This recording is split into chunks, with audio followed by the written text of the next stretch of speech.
स्मृतापि तरुणातपं करुणया हरन्ति नृणाम् अभङ्गुरतनुत्युषां वलयिताशतैर्विद्युतां कलिन्दगिरिनन्दिनी तटसुरद्रुमालम्बिनी मदीयमतिचुम्बिनी भवतु कापि कादम्बिनी। इह रसगंगाधरस्य पाठक्रमे प्रथमानने प्रवर्तमानस्य विचारस्य व्यभिचारिनिरूपणम् अस्ति पाठविषयः। तत्रापि अद्य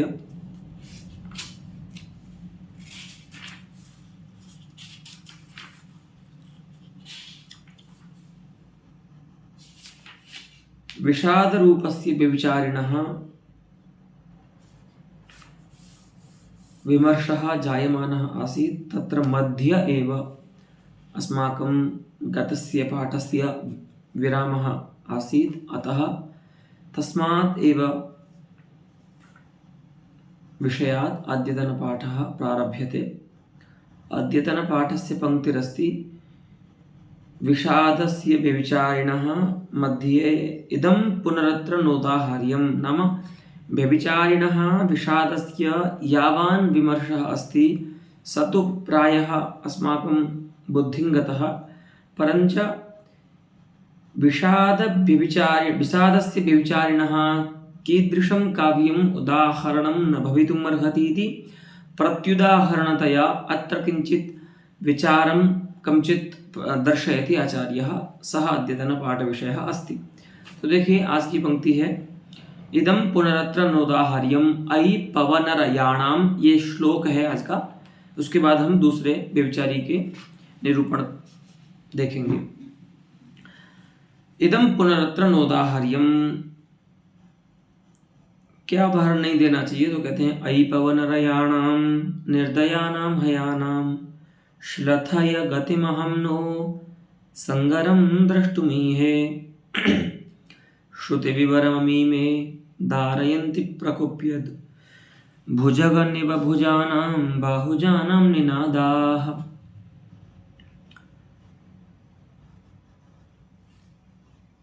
अत्र राज्ञः विराटस्य पुत्रः यः आसीत् खलु महाभारते उत्तरः, सः उत्तरः अर्जुनं प्रति वदति, यतोहि अर्जुनः बृहन्नलारूपेण यः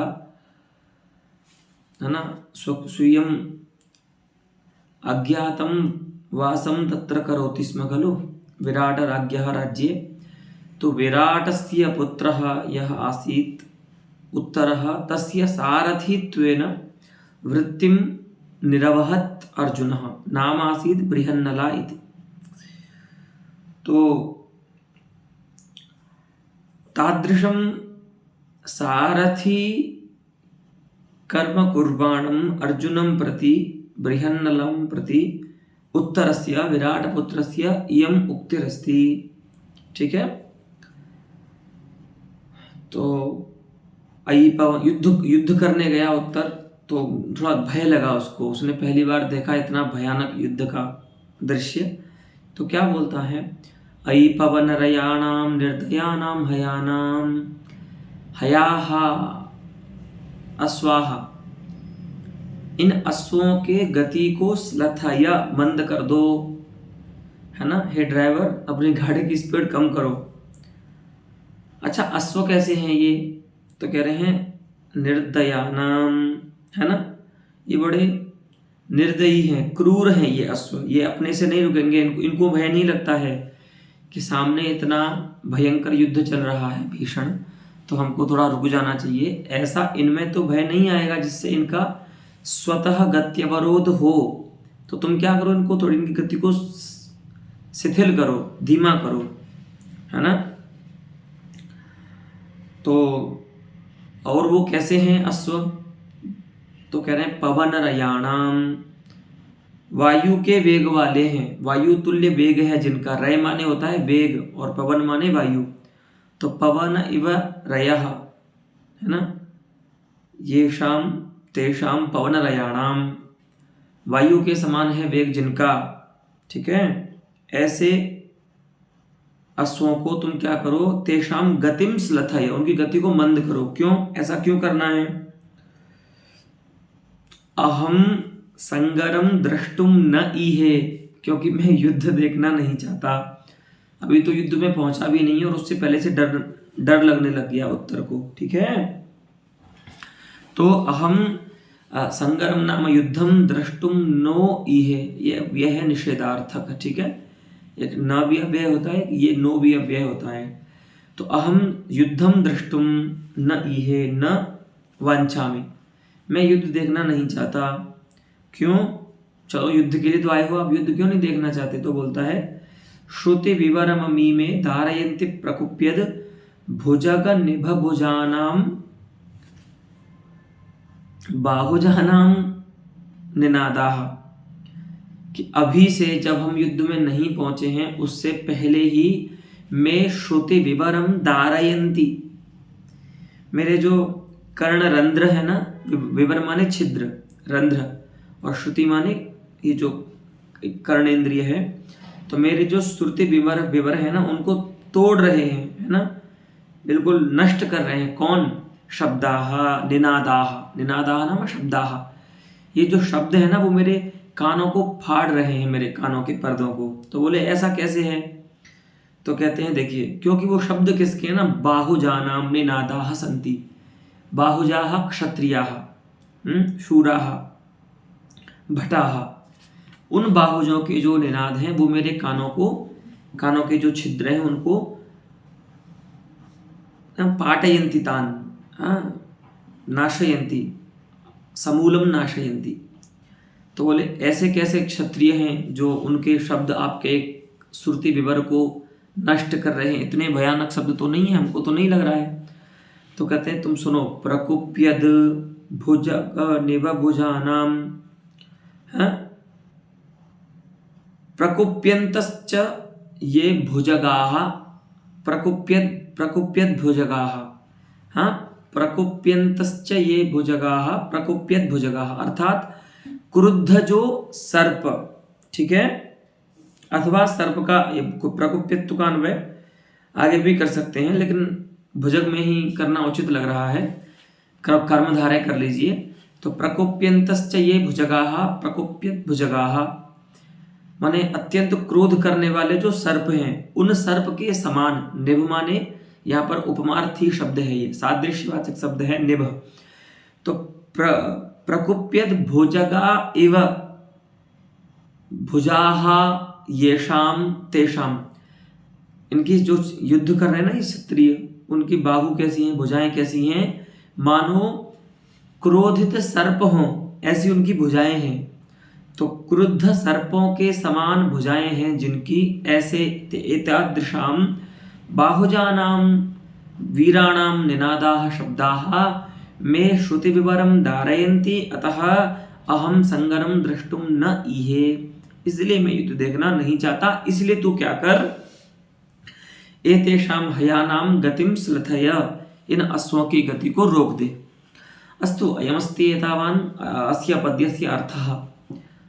पुनः अत्र कथं त्रासः अभिव्यक्तो भवति, कश्चात्र विभावः कश्चानुभावः इति विभावानुभाव मीमांसाम् इत्थं प्रस्तौति।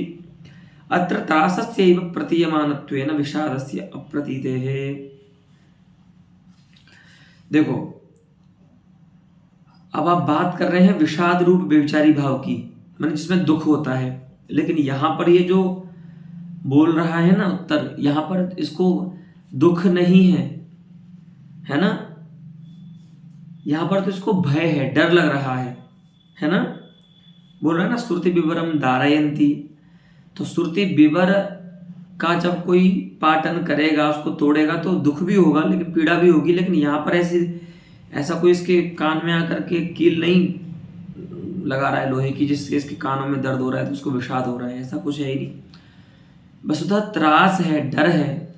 वो जो शब्द है ना संगर का, युद्ध का, वो इतना भीषण है कि उस शब्द से ये डर रहा है, इसीलिए बोल रहा है कि अब नहीं जाना, उधर नहीं देखना है। तो त्रासस्य इव, अत्र त्रासस्य एव प्रतीयमानत्वेन, यहाँ पर जो डर है ना उत्तर में वही व्यक्त होता है, विषाद की प्रतीति यहाँ पर नहीं होती। ठीक है। हाँ, तो बोलते हैं कि अगर लेसतया प्रतीत हो भी जाए विषाद, कि उसको चलो दुख भी हो रहा है, तो भी प्रधानतया प्रतीत न होने के कारण उससे ध्वनि विपदेश नहीं होगा कि अस्मिन् पद्ये विषाद रूप भाव ध्वनि रस्ती, ऐसा व्यपदेश नहीं हो सकता, व्यवहार नहीं हो सकता, क्योंकि व्यवहार होने के लिए किसी भाव से उस काव्य का, उस भाव को, जो व्यभिचारी है उसको प्रधान रूप से व्यंग्य होना पड़ेगा। लेकिन यहाँ पर क्या है, अगर विषाद व्यंग्य होगा भी, है ना, तो भी वह त्रास के आनुगुण्य से ही व्यंग्य होगा, माने त्रास में अंग ही बनेगा। मुख्य रूप से यहाँ पर त्रास ही व्यंग्य होगा उत्तर में, तो त्रासे एवं आनुगुण्य उचित है ना, त्रास में ही जो उसका आनुगुण्य है ना विषाद का, वह उचित है।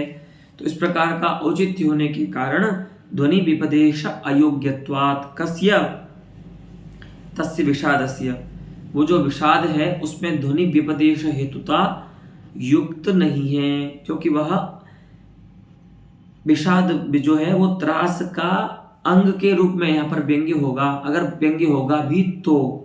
ठीक है। तो जो भी व्यभिचारी प्रधान रूप से व्यंग्य नहीं होता, उसके नाम से उस काव्य का व्यवहार नहीं होता। ठीक है। तो अत्रापि विषादः प्राधान्येन न व्यज्यते इति कृत्वा अस्य पद्यस्य विषाद भाव ध्वनीति व्यपदेशो न भवितुम् अर्हति। अस्तु, एतावता विषादस्य विवरणं समाप्तं भवति। पुनः औत्सुक्यरूपं व्यभिचारिणं निरूपयितुम् इत्थं ग्रन्थं करोति पंडितराजः। अधुनैवास्य लाभो ममास्तु इति इच्छा, तो ममास्त्विति इच्छा, ऐसा यण संधि कर देंगे। तो अस्य वस्तुनः लाभः में अधुना एव अस्तु इति इच्छा औत्सुक्यम, ये जो इच्छा है ना कि इस वस्तु का लाभ मुझे अभी हो जाए, है ना, इसी को कहते हैं औत्सुक्य। इंग्लिश में इसको बोलते हैं एक्साइटमेंट, है ना। तो बोलते हैं ना कि ओवर एक्साइटेड मत होइए आप, है ना, अति उत्सुक मत बनिए, क्योंकि अभी उस वस्तु का लाभ होने में विलंब है ना। तो किसी भी वस्तु के विषय में जब इस प्रकार की इच्छा हो कि अधुना एव इदानीमेव अस्य वस्तुनः मे लाभः अस्तु इति या इच्छा अस्ति, सा इच्छा एव औत्सुक्यम। ठीक है। उसमें विभाव क्या हो सकता है, तो इष्ट विरहादिरत्र विभावः, तो जिससे विरह हो रहा है उस व्यक्ति की इच्छा अगर इस प्रकार से हो जाए तो यहाँ पर इष्ट विरहादि जो है वो विभाव बनेंगे। और त्वरा चिंतादय अनुभावः, तो जो व्यक्ति उत्सुक होता है, एक्साइटेड होता है, वो क्या करता है, बहुत जल्दी होती है उसको हर काम को करने की, है ना। पता चला है कि अभी नायक जो है वो अमेरिका से न्यूयॉर्क एयरपोर्ट पे चेक इन किया है अभी उसने, और यहाँ पर जो प्रियतमा है वो इतनी उत्सुक है उसके प्रिय से मिलन के लिए, उसके साथ वार्ता करने के लिए, कि अभी से उसने मतलब घर की सफाई प्रारंभ कर दी। हाँ, उनको ये अच्छा लगता है तो चलो मैं ये बना के ये इस व्यवस्था में लगती हूँ, उसमें लगती हूँ, तो बहुत शीघ्रता दिखाता है जिस व्यक्ति में उत्सुकता होती है उसमें, है ना, वह व्यक्ति। तो एक तो त्वरा है अनुभव, और चिंता भी अनुभव है इसका, है ना। कोई व्यक्ति अगर एक्साइटेड है किसी चीज़ को लेकर के तो उसको चिंता होती है, कब मिलेगा कब मिलेगा कब मिलेगा, ऐसा। तो त्वरा चिंता आदि इसके अनुभव होते हैं औत्सुक्य के, और इष्ट विरहादि जो हैं वे विभाव होते हैं, निमित्त कारण होते हैं। अस्तु, यहाँ पर भी प्राचीन आचार्य क्या मानते हैं इस व्यभिचारी के विषय में, उनको बताते हैं। संजातमिष्ट विरहाद उद्दीप्तं प्रिय संस्मृतेः निद्रया तंद्रया गात्र गौरवेण च चिंतया अनुभावितमाख्यातम् औत्सुक्यं भावकोविदैः। निद्रा, तंद्रा, गात्र गौरव और चिंता, ये सब अनुभाव हैं उत्सुकता के। और संजातम इष्ट विरहात उद्दीप्तम उत्पन्न कैसे होता है, तो प्रिय के विरह से उत्पन्न होता है ये औत्सुक्य रूप जो भाव है।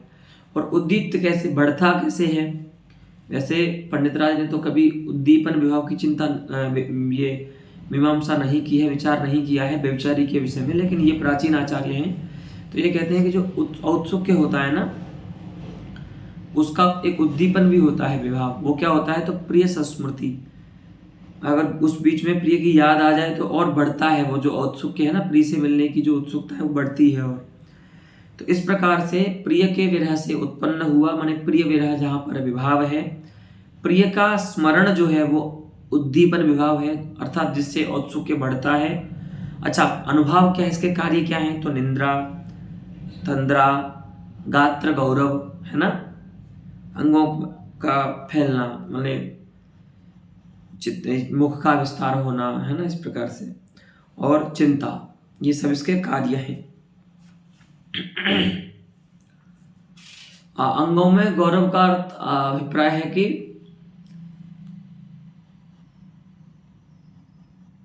अंगों में गुरुता का अनुभव होना। गौरव का अर्थ विस्तार नहीं कर सकते अंगों में गुरुता का अनुभव होना, ठीक है, वो अनुभव का विषय है।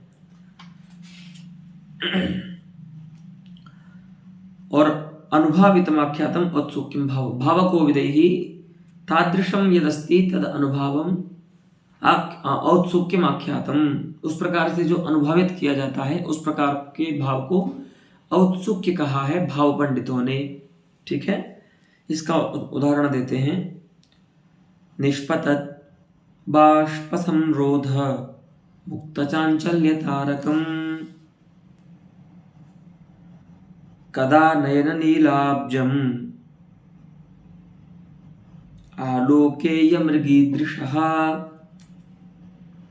आलोकेय है ना,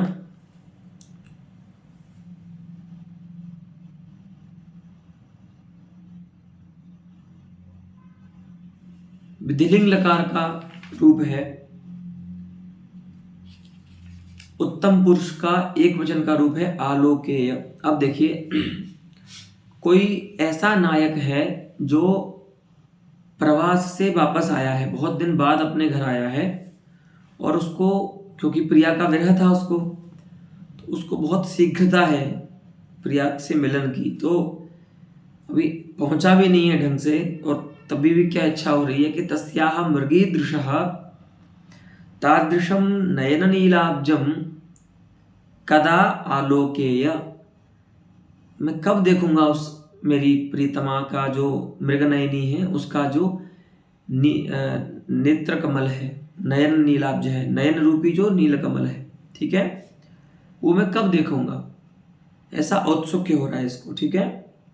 तो कब देखूंगा, यहाँ पर चिंता नहीं बोल सकते आप, ये यहाँ पर शीघ्रता का भाव है कि अधुना एव पश्येयम, मुझे अभी दिख जाए ऐसा, क्योंकि कदा बोलने से तो चिंता आ जाएगी। कदा ये जब बोल सकता था, जब ये चिंता जब व्यक्त होती कदा शब्द से, जब ये प्रवास में ही होकर के ये बात कहता, लेकिन अब तो घर आ गया है ना, तब तो कदा इस शब्द से चिंता व्यंग्य नहीं होगी, औत्सुक्य व्यंग्य होगा।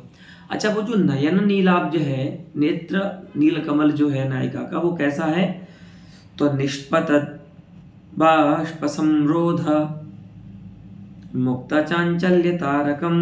अच्छा, बहुत अच्छा पद्य है, देखिए, जब ये जा रहा था ना नायक प्रवास के लिए, तो क्या होता है कि अश्रुपात जो है वो अमंगल का सूचक होता है, रोना नहीं चाहिए, माने कोई व्यक्ति कहीं जा रहा है तो उसको उसके जाने पर रोना नहीं चाहिए, आजकल भी गांव में लोग इस प्रकार से मानते हैं। लेकिन तो इसने क्या किया था नायिका ने, जब ये जा रहा था तो एक आंसू इसकी आंख में आया और वो गिरने वाला था, लेकिन क्या किया, निष्पतत बाष्प संरोध, निष्पततः बाष्पस्य यह संरोधः, जो रोकना है, गिरते हुए आंसू को जो उसने रोका, उसका संरोध किया नायिका ने, ठीक है।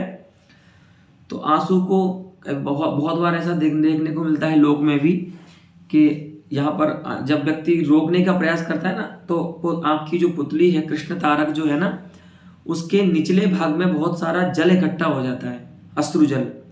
अच्छा, वो रुकता कैसे है कि जब तक आप अपनी आँख को चलाएंगे नहीं ना, मूवमेंट नहीं करेंगे ना आँख का, जो कृष्ण तारक है इसका, तब तक वो नहीं गिरेगा आँख से। जैसे ही अपने अपनी आँख को चलाया, व्यापारित किया यदि अपने कृष्ण तारक को, इसको आँख को, तो वैसे ही वो जो अभी तक रुका हुआ था ना अश्रु जल, वो गिरेगा। तो इस नायिका को दुख तो हो रहा है, तो आंसू आए इसके, लेकिन इस बेचारी ने क्या किया, निष्पतत बाष्प संरोधे न मुक्तम, गिरते हुए आंसू को रोकने जो संरोध किया है, उस संरोध से मुक्त हो गया है चांचल्य जिसका, ऐसा तारक। और वो तारक है जिसमें मुक्तम चांचल्यम यस्य तद मुक्त चांचल्य तारकम, है ना। तो मुक्त चांचल्य तारकम यस्मिन तत्, है ना, छोड़ दिया है चंचलता को कृष्ण तारक ने जिसमें, ऐसा नयन नील कमल, ऐसा अर्थ है। तो चंचलता क्यों छोड़ दी है नेत्र का जो कृष्ण तारा है उसने, कृष्ण तारक माने जो आंख के बीच में काला भाग होता है उसको बोलते हैं। तो इसने चांचल्य को क्यों छोड़ दिया है, क्योंकि उसे पता है नायिका को, जैसे ही वो अपने नेत्रों को व्यापारित करेगी, क्योंकि वैसे तो क्या होता है, मृगी दृक है ना ये नायिका, तो चंचल नेत्रा होगी, क्योंकि हिरण्य की तो नेत्र बड़े चंचल होते हैं, तो चारों तरफ अपने नेत्र को व्यापारित करती रहती है सभी दिशाओं में, और हर समय करती है। तो बोले फिर भी इसने कैसे रोका अपने नेत्रों को, तो वही बात है कि अपने प्रिय के प्रवास निर्गमन के समय अमंगल सूचक होने के कारण उसका जो अश्रुपात है वो न होवे, इसलिए उसने अपनी जो आंख है उनको स्थिर कर दिया, उनके चांचल्य को दूर कर दिया। तो ऐसी जो नयन नीलाभ जो है मैं उसको कब देखूंगा, कदा आलोकेय। तो निष्पतत बाष्प संरोध मुक्त चांचल्य तारकम इति कर्म विशेषणम अस्ति, नयन नीलाब्जम इति कर्मवाचकस्य पदस्य विशेषणम अस्ति, आलोकेय इति क्रिया अस्ति क्रियापदम। पुनः अत्र क्रियापदेन उत्तम पुरुषकेण क्रियापदेन कर्तुः आक्षेपः जायते, अहमिति अत्र कर्ता भवति, कि अहम कदा आलोकेय, मैं कब देखूंगा। तो अत्र भवन्तः द्रष्टुं शक्नुवन्ति, अत्र तु पंडितराज तो साक्षात् विभावानुभावयोः मीमांसां न करोति, परन्तु अत्र वयं सामान्येन अत्र अनुमातुं शक्नुमः यद्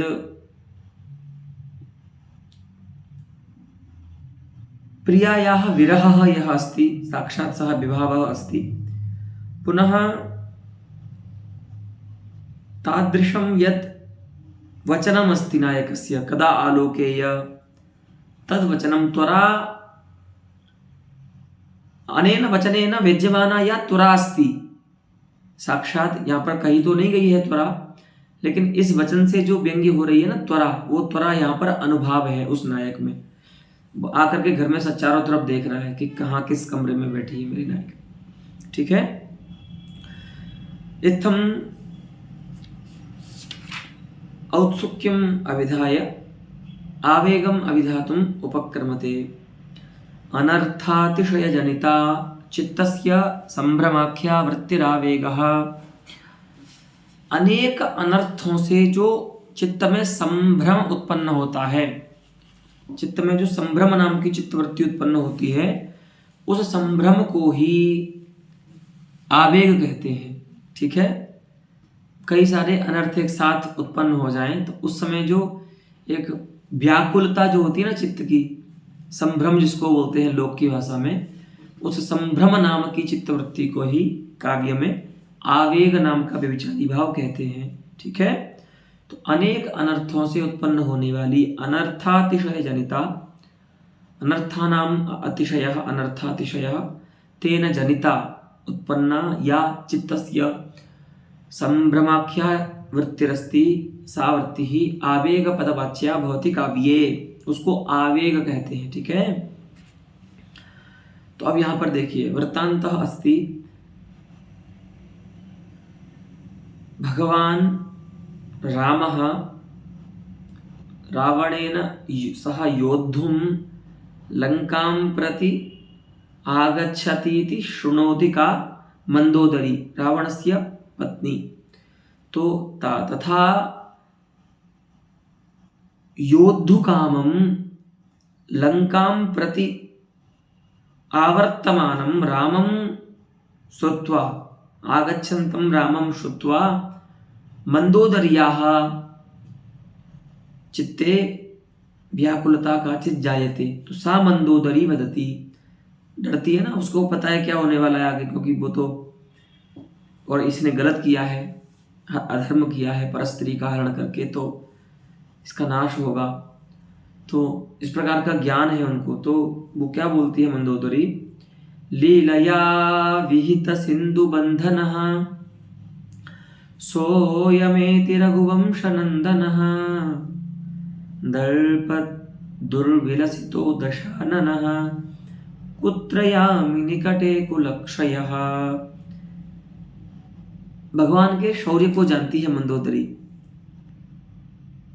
क्योंकि इसने अभी अभी न्यूज सुनी है कि वो राम कैसे हैं, कि सह अयम रामः एति, वो राम आ रहा है। कौन से राम, कि यह लीलया विहित सिंधु बंधनः अस्ति, जिन्होंने लीला पूर्वक खेल खेल में ही क्या कर दिया है, सिंधु बंधन को कर दिया है। विहितम सिंधु बंधनम येन, बांध दिया है समुद्र को जिसने, है ना। तो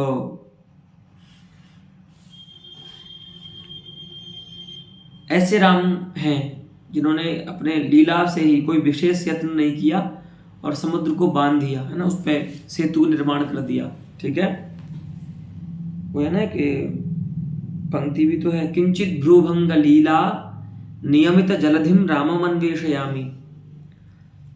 ये महावीर नाटक है अथवा किसी नाटक में उक्ति है रावण की अथवा मेघनाद की, दोनों में से किसी एक की है।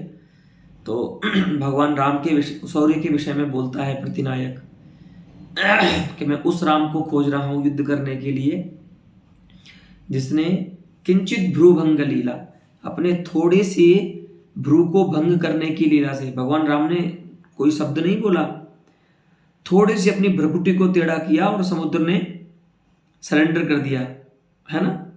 तो किंचित भ्रूभंग लीला नियमित जलधिम, जिसने अपनी थोड़ी सी भ्रू लता के भंग करना और करने रूप क्रिया से, लीला से ही जलधि को नियमित कर दिया है, मैं उस राम को खोज रहा हूं। तो ये परनायक के मुख से नायक का उत्कर्ष यहाँ पर कहा जा रहा है।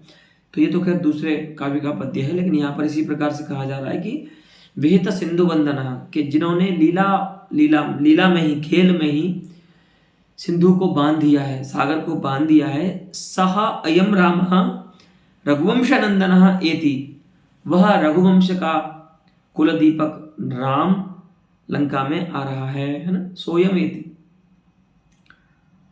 अच्छा, वो आ रहे हैं तो ऐसा भी नहीं है कि हमारा जो पति है ना रावण दशानन, इसकी बुद्धि का, इसका बोध का उदय हो जाए, इसको कर्तव्य बोध हो जाए, इसको वो भी नहीं हो रहा है। ये तो और क्या हो रहा है, दर्पेण दुर्विलसितः, है ना। इसका जो दर्प है उससे तो ये और दुर्व्यवहार करता जा रहा है, दुर्विलास करता जा रहा है अपने गर्व के कारण, अभिमान के कारण, है ना। तो अयम च दर्प दुर्विलसितः, तो क्या होगा, सामने से कोई बड़ा पराक्रमी वीर आ रहा है और ये व्यक्ति मान नहीं रहा, इसका दर्प और बढ़ता जा रहा है, इसका दुर्व्यवहार और बढ़ता जा रहा है, तो क्या होगा, नाश ही तो होगा। हाँ, यूक्रेन और रसिया के युद्ध में क्या हुआ, रसिया के पास ऐसे तो बाद में ठीक रहा कि चलो सब उन्होंने कंट्रोल किया, लेकिन जनहानि कितनी हुई। वहीं अगर जो व्यक्ति छोटा है या अल्प बल है, जिसमें वो सरेंडर कर दे अपना, तो नाश नहीं होगा। लेकिन आपसे सामने बली व्यक्ति है और आप में गर्व उससे अधिक है, आप मान झुकने को तैयार नहीं है, तो क्या होगा, नाश होगा। वही कह रही है कि कुत्र यामी, मैं कहाँ जाऊं। क्यों? क्योंकि निकटे कुलक्षयः, क्योंकि मेरे कुल का नाश अब निकट ही है। ठीक है, तो यहां देखिए, एषा स्वात्मनि, ये अपने आप से ही बात कर रही है मंदोदरी। मंदोदर्याः उक्तिः रघुनंदागमनम रघुनंदनागमनम अत्र विभावः। वस्तुतः मंदोदरी में जो आवेग व्यंग्य हो रहा है ना, तो वस्तुतः एकदम ये आवेग है कि क्या करूं ऐसी स्थिति में। बहुत सारे अनर्थ एक साथ आ रहे हैं ना। एक तो यही अनर्थ है कि वो राम इतने बली हैं और वो शत्रु भाव से लंका में आ रहे हैं।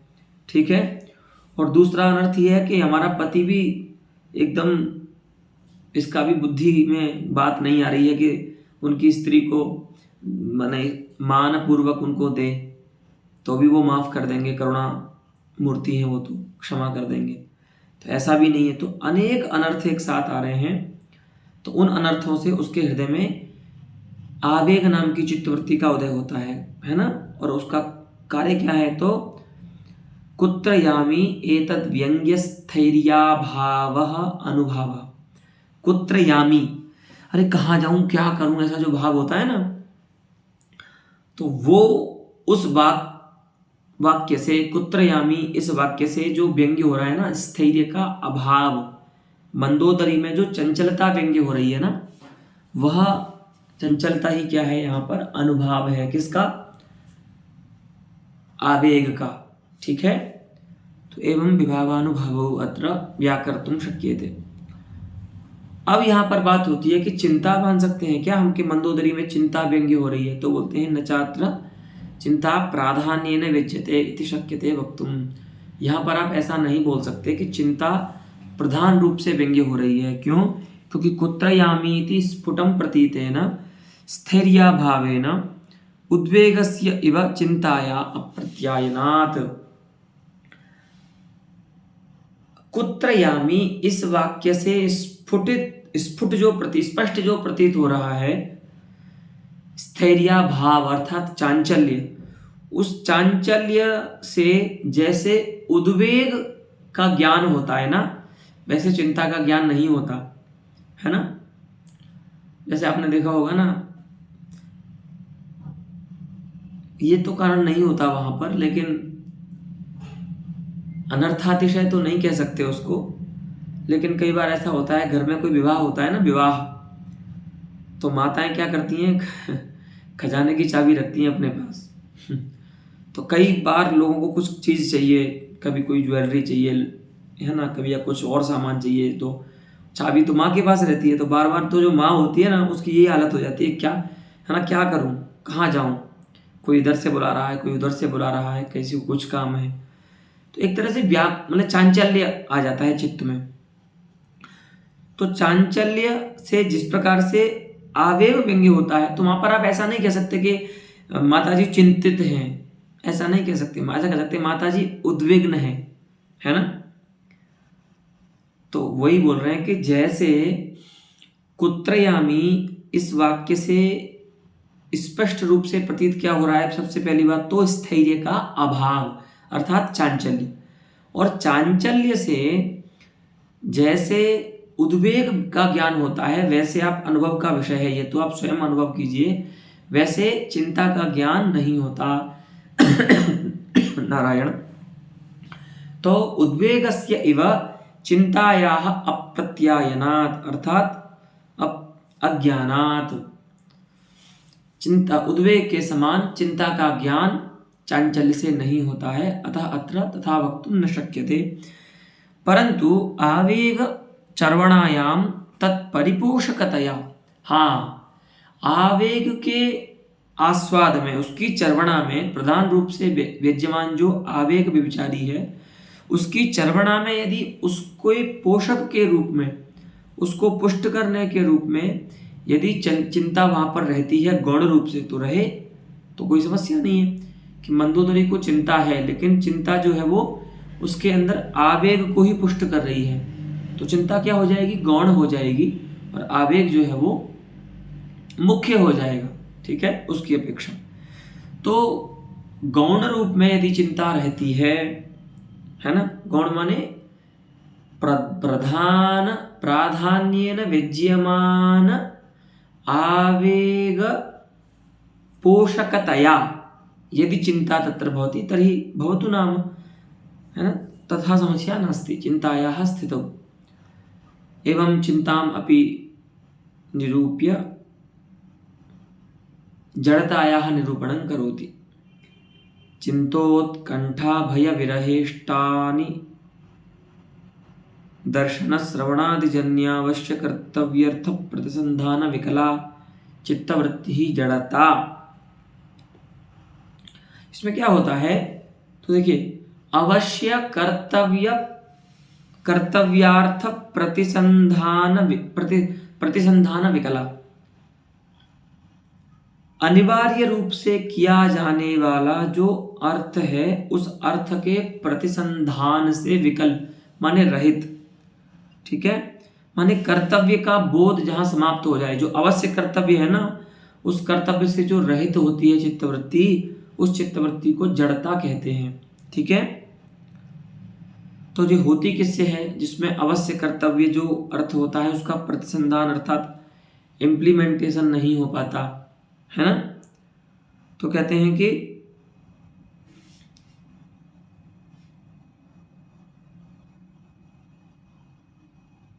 प्रतिसंधान शब्द का अर्थ है यहाँ पर निश्चय, ठीक है, तो उसके निश्चय से रहित, है ना, अर्थ के निश्चय से रहित, अवश्य कर्तव्य जो अर्थ है उसके निश्चय से रहित। लेकिन ये होती किससे है चित्तवृत्ति, कारण क्या है, इसका विभाग क्या है, तो कहते हैं चिंता। सबसे पहली बात तो बहुत चिंता करोगे आप तो भी आप में जड़ता आएगी।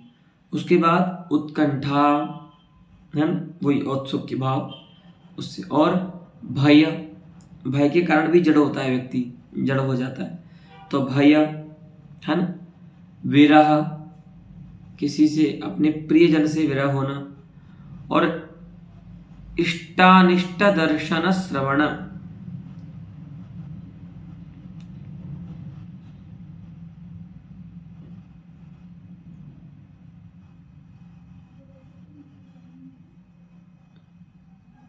इष्टस्य अनिष्टस्य च, तो इष्टानिष्टयोः दर्शनम श्रवणम च यदस्ति। तो आप देखते हैं ना कि ऐसा नहीं है कि इष्ट व्यक्ति के अदर्शन से ही, है ना, क्या होगा, जड़ता आएगी। कभी कभी क्या होता है, हम इष्ट व्यक्ति का अचानक से दर्शन करते हैं तब भी जड़ हो जाते हैं हम, ठीक है। तो इष्टस्य अनिष्टस्य च दर्शनेन श्रवणेन, इष्ट व्यक्ति का दर्शन हो जाए अथवा अचानक से श्रवण हो जाए तो भी हम जड़ हो जाते हैं, अथवा अनिष्ट का भी दर्शन और जो श्रवण होते हैं, ताभ्याम दर्शन श्रवणाभ्याम जन्या, ठीक है।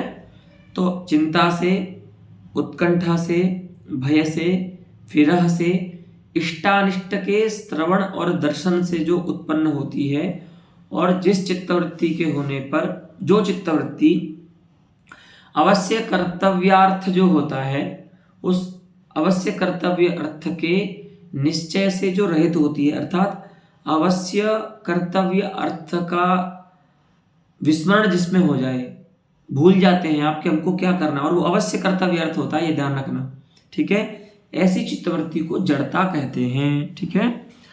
तो बोलते हैं ये तो मोह में भी देखा गया था, पहले जो मोह बताया ना आपने उसमें भी देखा गया था कि उसमें भी जो कर्तव्यार्थ होता है उसका बोध समाप्त हो जाता है। तो कहते नहीं, ये भिन्न है, जड़ता जो है वो मोह से भिन्न है।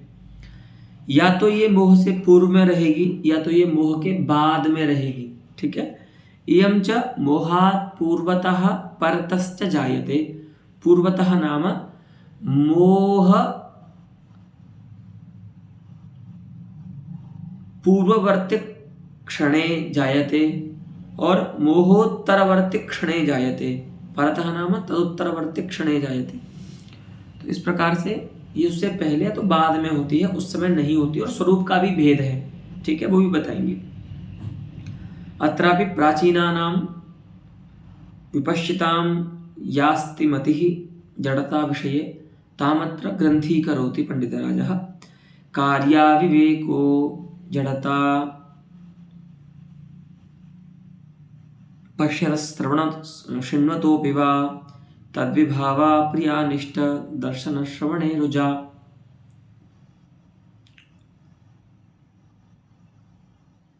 पश्यतः शृण्वतो वा जनस्य, माने पश्यतः शृण्वतोपि, जो देख रहा है व्यक्ति उस व्यक्ति की भी, और जो सुन रहा है उसकी भी, माने जिसको अवश्य कर्तव्य अर्थ का दर्शन हो रहा है, श्रवण भी हो रहा है, लेकिन फिर भी माने आप कह रहे हो किसी से कि जा ये काम कर, लेकिन आपकी बात सुनने पर भी जो काम नहीं कर रहा है वो व्यक्ति, जो उसके लिए रिस्पॉन्सिबल है काम करने के लिए, तो वही कह रहे हैं पश्यतः, अवश्य कर्तव्यार्थ के विधान को देखता हुआ अथवा सुनता हुआ भी जो व्यक्ति, यस्य जनस्य कार्यस्य अविवेकः यह अस्ति, उसका जो कार्य के विषय में अविवेक है ना, जो देख भी रहा है कि मुझे ये काम करना है, सुन भी रहा है, तो पश्यतः जनस्य शृण्वतोऽपि जनस्य कार्ये यह अविवेकः, कार्य में जो उसका अविवेक है, विवेक का नाश है, वही उसी को जड़ता कहते हैं। ठीक है, बार बार कहने पर भी जो काम ना करे, लेकिन वो होती कैसे वो जड़ता, ऐसा कोई व्यक्ति कैसे होता है कि उसको कहने पर भी वो काम नहीं करता, तो कहते हैं प्रियानिष्ट दर्शन श्रवणे, प्रिय अथवा अनिष्ट के दर्शन और श्रवण से एक तो उत्पन्न होती है, तो ये विभाग हो गए, प्रिय का दर्शन या श्रवण, या अप्रिय का अनिष्ट का दर्शन या श्रवण।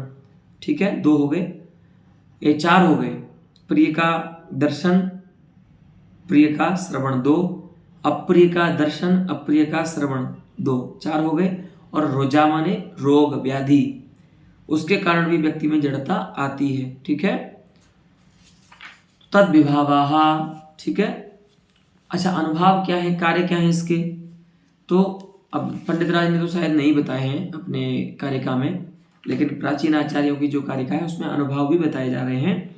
अनुभावास त्वमी तूष्णीम भाव विस्मरणादयः, इसके अनुभव होते हैं तूष्णी भाव, चुप हो जाना, जड़ता जिस व्यक्ति में होती है वो चुप हो जाएगा या वो भूल जाएगा, विस्मरण हो जाएगा उसका कि वो क्या करने आया था। ठीक है, तो ये हो गया अनुभव।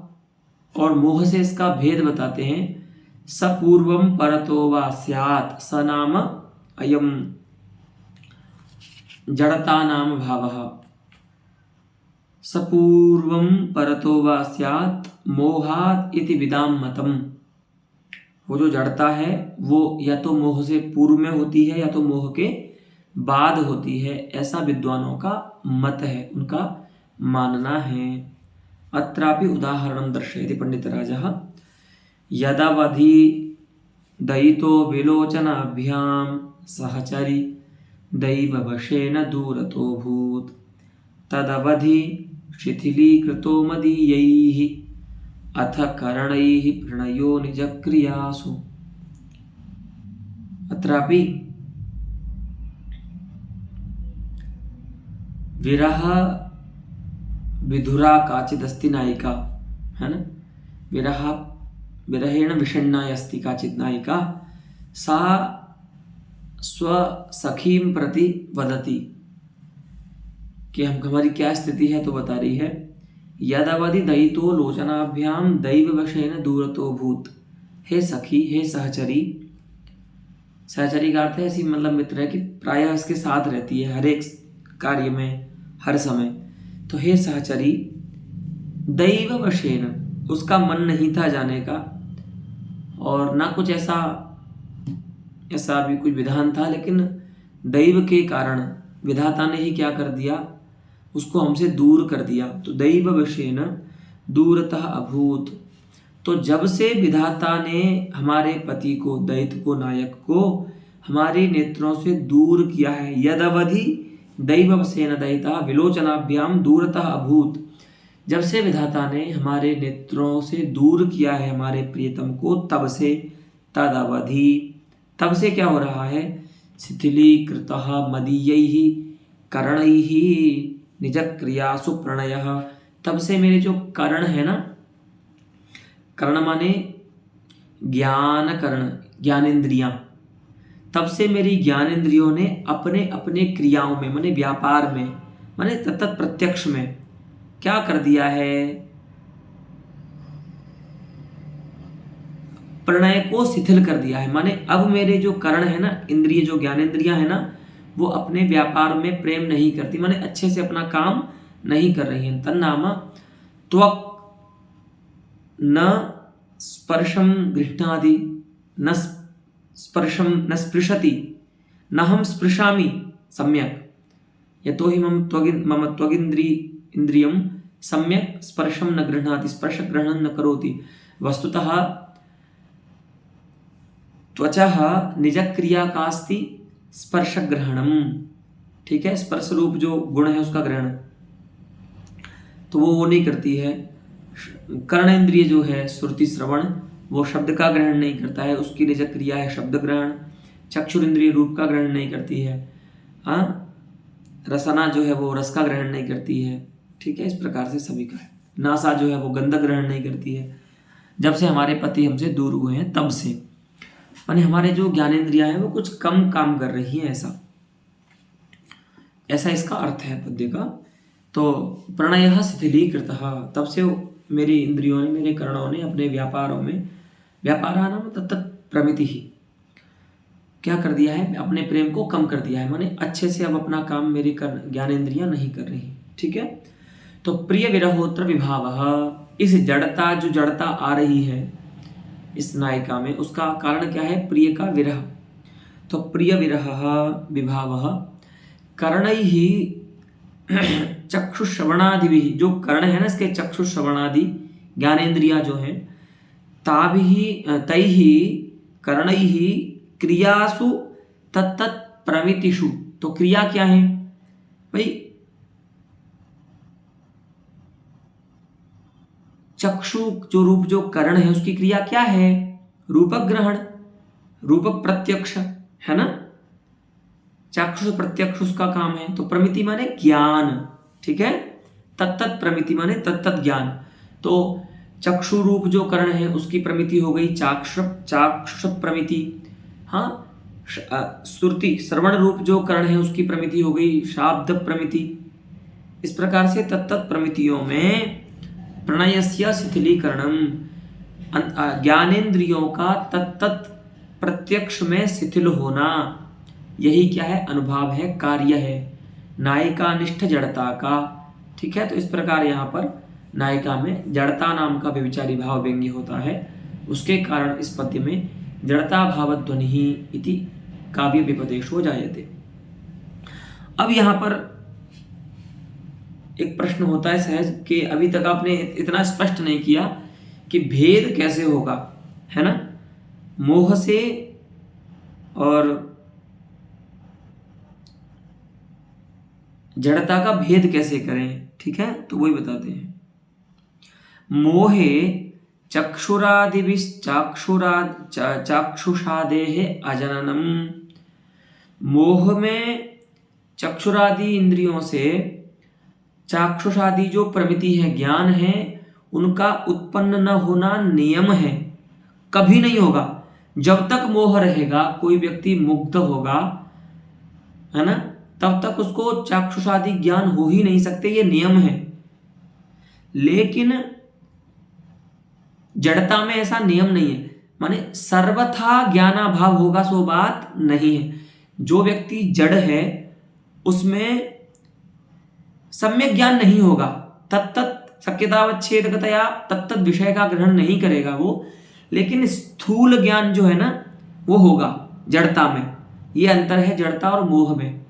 तो वही कह रहे हैं कि चक्षुरादि कर्णों के द्वारा चाक्षुषादि ज्ञान सर्वथा ही नहीं होता मोह में, लेकिन यह नाम जड़तायाम तु प्रकार विशेष वैशिष्ट्येन बाहुल्येन अजननम, प्रकार विशेष के साथ भले अजनन होता है, माने ज्ञान नहीं होता विषयों का, लेकिन सामान्य रूप से तो विषयों का ज्ञान जड़ता में हो जाता है। बाहुल्येन भवति, है ना, बाहुल्येन अजननं भवति, कि प्रायः जड़ता जिस व्यक्ति में होती है ना, उस व्यक्ति में प्रायः तत्त प्रकार विशेष के साथ पदार्थों का ज्ञान नहीं होता। जैसे घट पदार्थ का घटत्वेन रूपेण ज्ञान नहीं होगा आपको, वो अलग बात है, लेकिन द्रव्यत्वेन हो सकता है, पदार्थत्वेन हो सकता है, ठीक है, पृथ्वीत्वेन हो सकता है, हाँ घटत्वेन नहीं होगा। लेकिन मोह में तो घट का ज्ञान ही नहीं होगा, कथमपि ज्ञान नहीं होगा। तो अयमेव भूयान भेदः अस्ति जड़तायाः मोहस्य, कि जड़ता में तो स्थूल ज्ञान होता रहता है पदार्थ का, लेकिन मोह में तो कथमपि सर्वथा ज्ञानाभाव होता है, प्रत्यक्षाभाव होता है मोह में, यही भेद है। तस्मादस्य विशेषः, तस्मादर्थात मोहात् अस्य जड़तानां व्यभिचारिणः भेदः अस्ति, विशेषः अस्ति। अत एव उदाहरणे शिथिलीकृत इत्युक्तम न तो त्यक्तः। देखो हाँ, इसीलिए क्या बोला, उदाहरण देखिए, तदवधि शिथिलीकृतो मदीयैः करणैः प्रणयः। नायिका ऐसा नहीं बोल रही कि मेरे ज्ञानेंद्रियों ने अपनी क्रियाओं में प्रणय एकदम छोड़ दिया है, क्योंकि जड़ता में एकदम ज्ञानाभाव नहीं होता है। इसीलिए क्या बोला, शिथिलीकृत, कुछ कम हो गया है। तो कुछ कम होने का मतलब क्या है कि तत्तद विशेष विषयतया, तत्तत् प्रकारतया यद्यपि मुझको विषयों का ग्रहण नहीं होता है, लेकिन हाँ ऐसा तो लगता है, हाँ मुझे ये नहीं समझ में आता कि ये मेरी सखी है या मेरी माँ है या मेरा पिता है, ये समझ में नहीं आता। इतना समझ में आता है कि हाँ कोई है। तो जिस व्यक्ति में जड़ता है ना, उस व्यक्ति को इस प्रकार से स्थूल ज्ञान होते हैं। सूक्ष्म माने तत्त विषय प्रकार विशेष के साथ ज्ञान नहीं होता, सूक्ष्म ज्ञान स्थूल ज्ञान होता है जड़ता में, कि हाँ कुछ ऐसे होता है निर्विकल्पक ज्ञान, किंचिदिदम, है ना, नाम जात्यादि योजना रहितम ज्ञानम योजनाहीनम ज्ञानम निर्विकल्पकम। तो ऐसे ही स्थूल ज्ञान होता है जड़ता जिस व्यक्ति में होती है उसको, लेकिन मोह में तो कथमपि ज्ञान ही नहीं होता। ठीक है, यही अंतर है। इसीलिए उदाहरण में बोला है शिथिलीकृतः न तु त्यक्तः, क्योंकि त्यक्त बोल देंगे तब तो मोह व्यंग्य होने लगेगा, क्योंकि मोह में ही सर्वथा ज्ञानाभाव होता है ज्ञानेंद्रियों के द्वारा। गर्भ इसमें जड़ता में ऐसा नहीं होता है। अस्तु, अतएव उदाहरणे शिथिलीकृतः इत्युक्तम न तु त्यक्त इति। अस्तु, अद्य एतावता एव अलं पाठेन अद्यतनेन पुनः एकस्य नूतनस्य व्यभिचारिणः मीमांसां वयम् आगामिनि पाठे करिष्यामः। धन्यवादः।